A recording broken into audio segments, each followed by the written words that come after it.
They say you never forget the day your whole life gets rewired in 5 minutes flat. Me? I'd have called him a liar.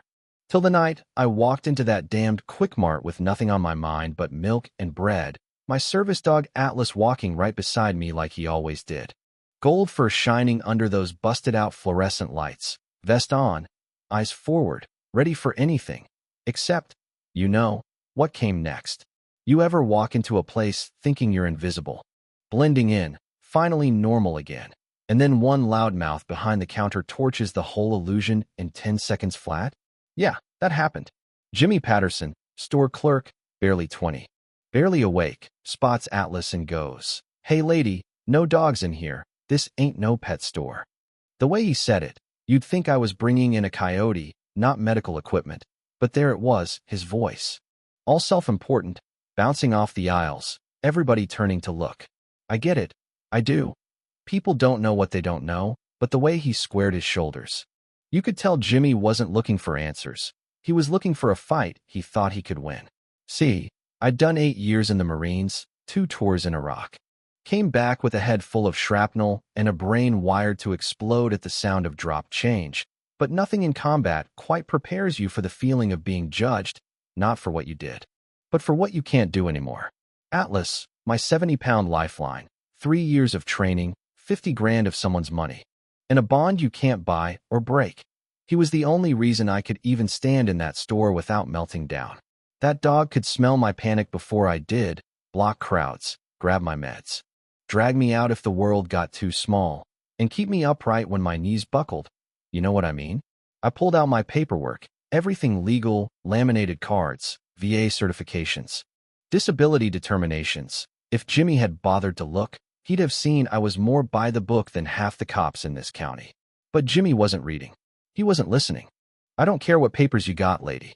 My uncle's store, my uncle's rules. Dog goes, or you both go. No compromise, no discussion, just a wall, thicker than any armor I wore in Iraq." I tried. I really did. Explained ADA law, pointed at Atlas's vest, even read out the statute. But all I got was Jimmy's finger on the phone, dialing 911, telling dispatch I was aggressive, refusing to leave, threatening his business. In his voice, I could hear it. That little thrill, the kind people get when they think the system's on their side. So that's how I found myself standing there, Atlas at my hip, when Officers Stevens and Kelly stormed in like I'd just robbed the place, not like I was trying to buy milk. No questions, no greetings, just, "Ma'am, you need to remove that animal right now." Stevens was the type, 15 years on the job, thinks every problem's a nail and he's the hammer. Kelly, his partner, looked at Stevens before every move, rookie habit. They never asked about Atlas, never asked for papers, never once wondered if there was a reason for what they were seeing. Just threat, resistance, escalation. That's how they're trained these days. Threat first, Constitution later. I went Marine for a second, stood up straight, used my sir voice. "Officers, this is my service dog. Federal law guarantees his access. I've got documentation right here." I laid it all out, slow, deliberate, like you do with people holding guns and badges, hoping it'd stick. Stevens barely looked. "Ma'am, business owners have rights, too. If they say no animals, you comply or you're trespassing." He didn't know the law, didn't care to learn. He wanted obedience, not understanding. You could see it in his eyes, that tension, like he was daring me to say no. I knew this was bad. I could feel my heart thumping, Atlas shifting, sensing my stress, doing his job.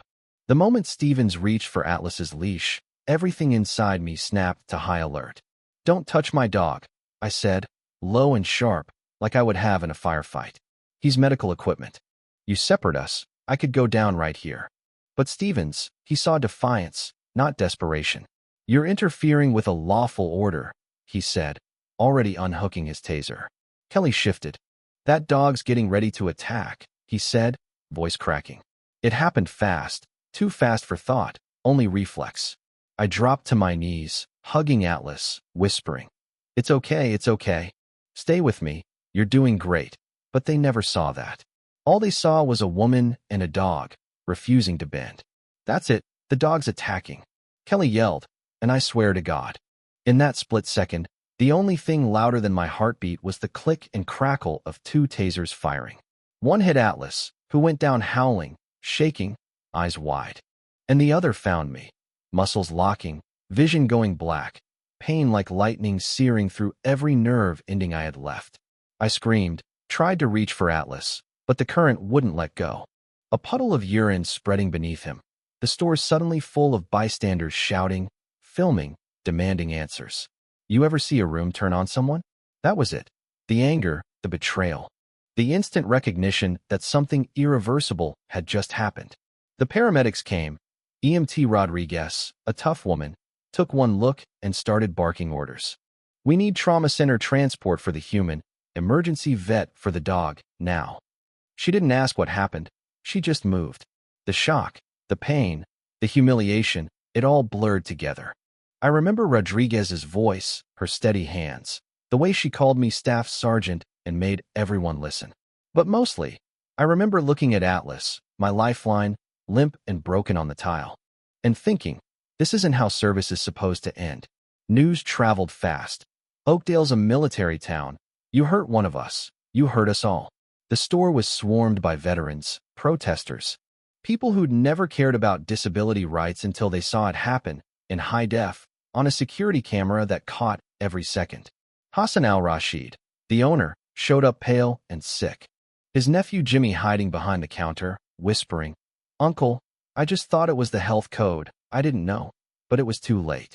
The video hit the internet, went viral in hours. You could see the exact moment my life, Atlas's life, and two officers' careers were ruined. Federal investigators arrived before the sun set. The charges came next: civil rights violations, hate crimes, aggravated battery against a disabled veteran. Even the president weighed in. My hospital room filled with reporters, lawyers, and the general who'd been my CO in Iraq. General Hayes. She looked at me and said, "This isn't just about you, Rebecca. It's about every veteran who's ever needed help and been met with ignorance instead of respect." Recovery was slow. Messy, neurological damage from the taser meant I had to relearn basic things, and Atlas, he was never quite the same. The dog who'd once saved my life now needed saving himself. But out of that pain came something bigger. My testimony in Congress led to the Veteran Service Animal Protection Act. New laws, new penalties, new training for every cop in the country. Oakdale holds an annual Veterans Disability Rights Day, and I speak at the new Veterans Rights Center, Atlas by my side, a little slower, a little grayer, but still my partner. Some folks say we're symbols now, but honestly, I'd trade all the headlines for one day without pain, for one trip to the store where nobody looks twice at a dog in a vest. So, I'm asking you, when you see someone like me, or Atlas, or anyone whose needs don't fit the usual box, will you stand up or stand by?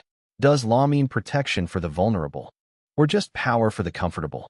Tell me in the comments below, where do you draw the line between safety, law, and human decency? Because after everything, it's not the battle that defines us. It's what we do after, the stories we tell, the changes we fight for, and the kind of country we build, one hard lesson at a time.